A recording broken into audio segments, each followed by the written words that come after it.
ऐका परमेश्वरा गणेशा तुमची कहाणी। निर्मळ मळे, उदकाचे तळे, बेलाचा वृक्ष, सुवर्णाची कमळे, विनायकाची देवळे रावळे। मनाचा गणेश मनी वसावा, हा वसा कधी घ्यावा? श्रावण्या चौथी घ्यावा, भाद्रपद चौथी संपूर्ण करावा। संपूर्णाला काय करावं? पशापायलीचं पीठ कांडावं, 18 लाडू करावे, 6 देवाला द्यावे, 6 ब्राह्मणाला द्यावे, 6चं सहकुटुंबी भोजन करावं। अल्पदान महापुण्य असा गणराज मनी ध्याईजे, पाविजे चित्ती लाभिजे। मनकामना निर्विघ्न कार्य सिद्धी करीजे। ही 60 उत्तराची कहाणी 5 उत्तरी सुफळ संपूर्ण। शुभम भवतु।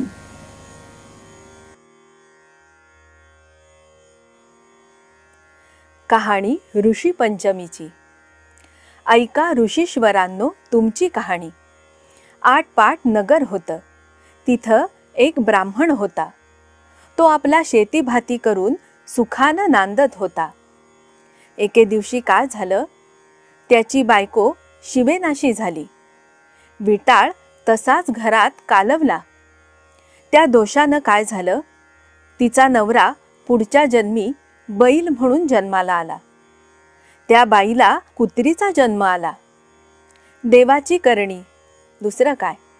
दोघंही आपल्या मुलाच्या घरी होते। तो मोठा धार्मिक होता। देवधर्म तो करीत असे, श्राद्ध पक्षही करीत असे। एके दिवशी त्याच्या घरी श्राद्ध होतं। बायकोला त्यांनी सांगितलं, आज माझ्या आईचं श्राद्ध आहे, खीरपुरीचा स्वयंपाक कर। त्याची बायको मोठी पतिव्रता होती। तिनं 4 भाज्या 4 कोशिंबिरी केल्या, खीर सुद्धा केली। खिरीचं भांड उघडं होतं। त्यात सर्पानं आपलं गरळ टाकलं। हे त्या कुत्रीनं पाहिलं। मनात तिने विचार केला, ब्राह्मण खीर खातील आणि मरून जातील आणि आपल्या मुलाला ब्रह्महत्येचं पातक लागेल। म्हणून ती पटकन उठली आणि खिरीच्या पातेल्याला शिवली। ब्राह्मणाच्या बायकोला फार राग आला। तिनं जळतं कोलीत घेतलं आणि ह्या कुत्रीच्या कमरेवर मारलं। तो स्वयंपाक ह्या बाईनी टाकून दिला आणि पुढचा स्वयंपाक केला। ब्राह्मणांना जेवू घातलं। कुत्रीला उष्टमाष्ट देखील घातलं नाही। सारा दिवस ह्या कुत्रीला उपास झाला। रात्र झाली तेव्हा ही आपल्या नवऱ्याजवळ म्हणजे बैलाजवळ गेली आणि आक्रोश करून रडू लागली। बैलानं तिला कारण विचारलं। तसं तिने सांगितलं, मी उपाशी आहे, आज मला अन्न नाही की पाणी सुद्धा मिळालं नाही। खिरीच्या पातेल्यात सर्पानं गरळ टाकलं होतं, ते माझ्या दृष्टीला पडलं आणि ब्राह्मण मरतील म्हणून मी त्या पातेल्याला जाऊन शिवले। माझ्या सुनेला याचा खूप राग आला आणि तिनं जळकं कोलीत घेऊन माझ्या कमरेवर मारलं।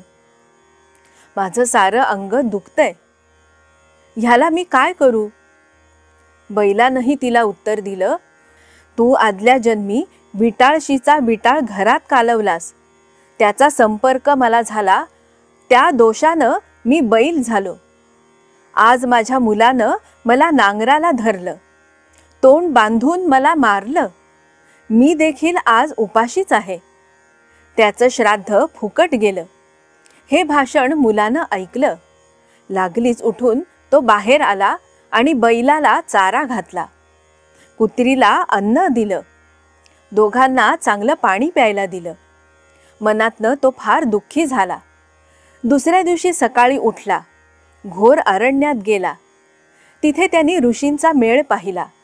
त्यांना साष्टांग नमस्कार घातला। ऋषींनी त्याला प्रश्न केला, तू असा चिंताक्रांत का आहेस?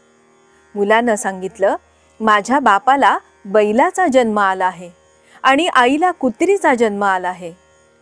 त्यांना मोक्ष कसा मिळेल या चिंतेमध्ये मी पडलो आहे। कृपा करून मला या सगळ्यावर काही उपाय सांगावा। तेव्हा त्याला ऋषींनी सांगितलं, तू ऋषी पंचमीचं व्रत कर। ते व्रत कसं करावं? भाद्रपद महिन्यात चांदण्या पाखातली पंचमी येते.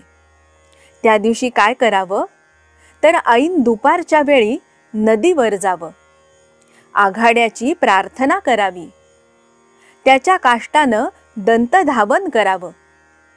आवळकाठी कुटून ती घ्यावी. तीळ वाटून घ्यावे आणि त्याचं तेल केसाला लावावं. मग आंघोळ करावी आणि धुतलेली वस्त्र नेसावीत. चांगल्या ठिकाणी जावं.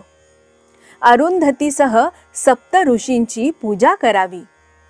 असं 7 वर्ष करावं. शेवटी याचं उद्यापन करावं. या व्रतानी काय होतं तर रजस्वलांचा दोष नाहीसा होतो. पापापासून मुक्तता होते. नाना तीर्थांच्या स्नानांचं पुण्य लाभतं. नाना प्रकारच्या दानांचं पुण्य लागतं. मनी इच्छिलेल्या सगळ्या गोष्टी पूर्ण होतात. मुलानं हे व्रत अगदी मनोभावे केलं. त्याचं पुण्य आई बापाला दिलं. त्या पुण्यानं काय झालं तर रजोदोष नाहीसा झाला. आकाशातून विमान उतरलं. बैल होता तो सुंदर पुरुष झाला आणि कुत्री होती ती सुंदर स्त्री झाली. दोघेही विमानात बसून स्वर्गात गेले. मुलाचा हेतू पूर्ण झाला. तसाच तुमचा आमचा होवो. ही 60 उत्तरांची कहाणी 5 उत्तरी सुफळ संपूर्ण. शुभम भवतु.